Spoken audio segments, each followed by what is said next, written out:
આજ તો મજા આવી ગયો ભાઈ, રવિવાર સુધરી ગયો. બહુ કહી રહ્યો. ચાવી ક્યાંય ગઈ? ચાવી ઘરમાં ટેબલ ઉપર પડી છે. જોતો આવતો.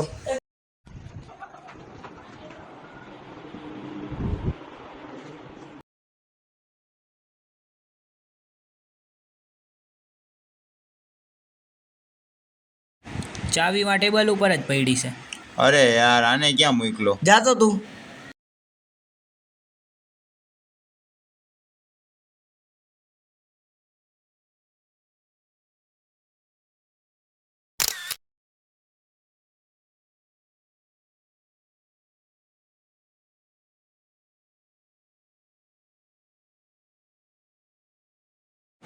હા ભાઈ, જો ચાવી અહીંયા જ પડી.